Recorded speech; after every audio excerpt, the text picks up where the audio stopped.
Something dark has settled over Heartland, and the family feels it long before they understand it. The ranch, usually warm and peaceful, carries a strange heaviness, the kind that makes every sound sharper and every shadow longer. It begins quietly, so quietly that no one notices at first. But soon, that uneasy feeling starts crawling into every corner of their day, refusing to leave. Amy senses it earliest. The horses behave differently, especially Spartan. He keeps lifting his head at every small noise, muscles tense, eyes alert. Amy tries to tell herself it means nothing. Maybe he's just restless. Maybe she's imagining it. But the feeling sticks with her, sitting in her chest like a warning she can't explain. Then it happens. When she reaches for Ty's old journal, a folded piece of paper slips out. The handwriting is sharp, rushed, almost pressed into the page like the writer carved the words with anger.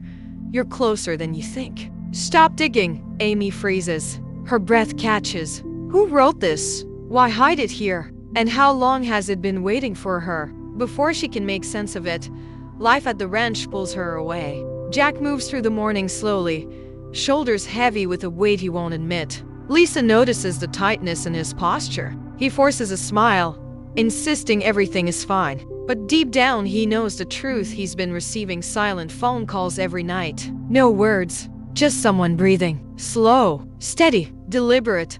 Lou, drowning in campaign work, still senses something wrong. When she sees Amy pale and shaken holding the note, her protective instincts kick in. Heartland has had hard days before, losses, arguments, challenges, but never anything like this. Never anything that feels so targeted.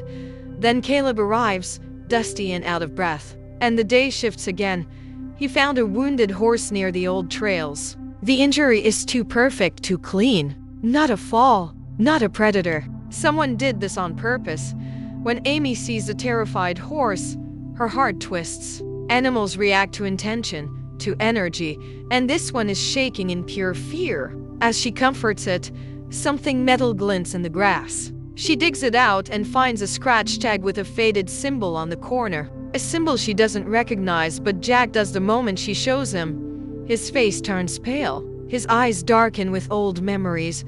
The symbol belongs to a long-abandoned property. A place tied to a man none of them have spoken about in years, Coleman Rhee. A man filled with resentment toward the Bartlett Fleming family. Convinced their land was stolen from his family decades ago. He made threats, damaged property, frightened animals. Then he vanished, or so everyone believed.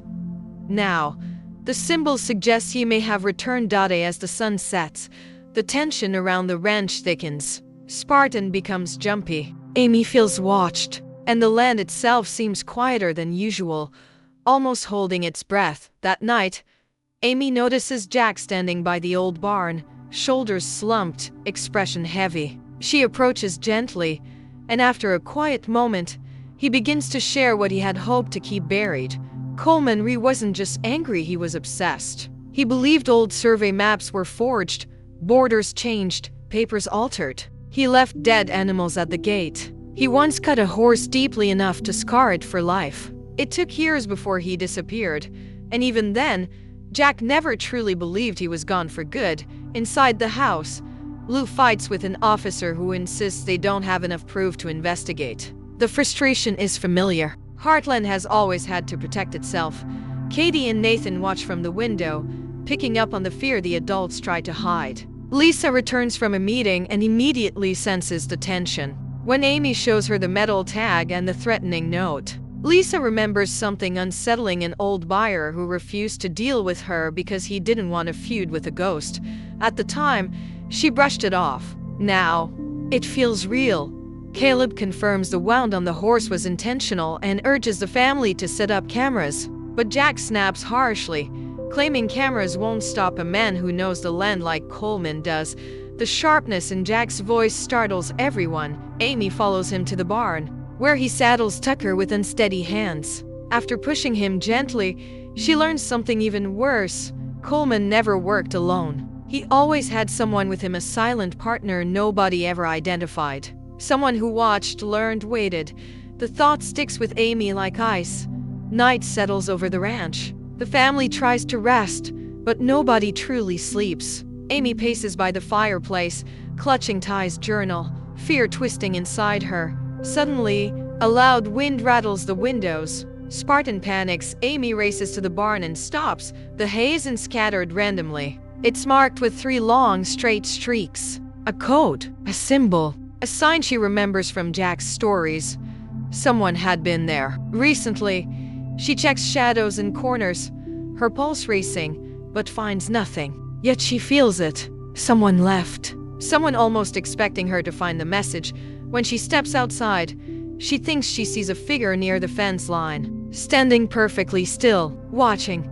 Then it disappears. Amy rushes back to the house. Lou tries calling Jack, but his phone only gives static. The family gathers in fear. When Jack finally returns, his hands shake. He found tracks near the creek light. Careful, unlike any he's seen. Someone trying not to be found. He refuses to share more. Hours later, Amy still can't sleep.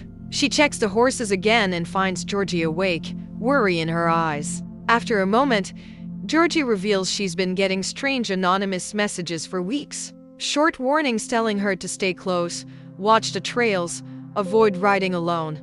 She ignored them. Now she's scared. Before Amy responds, the stable lights flicker. Then a loud knock.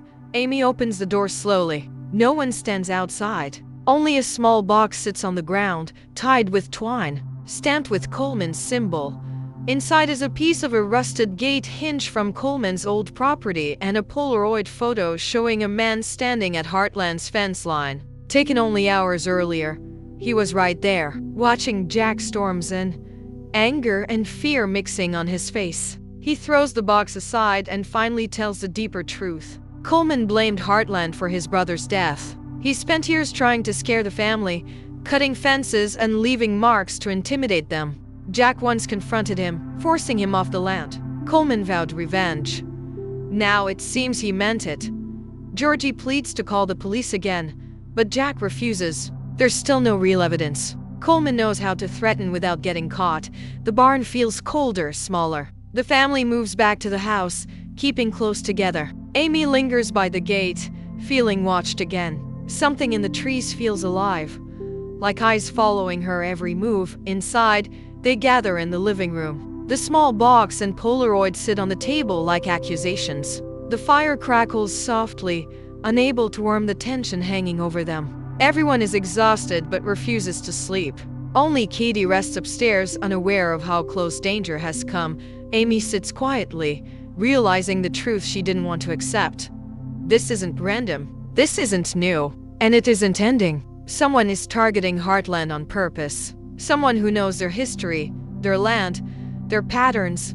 Morning comes, but the sunlight brings no comfort. It feels thin, weak, as if even daylight is afraid of what's happening. Amy steps outside and notices fresh footprints in the dirt leading toward the old trail, stopping at the fence, then disappearing into the trees. The right footprint drags slightly. Jack once said Coleman injured his right leg long ago. Amy's breath catches. The threat is closer than ever, watching, planning, moving towards something the family isn't ready for. And whatever comes next will push Heartland past any danger they've ever faced, because the past hasn't just returned. It has stepped back onto their land.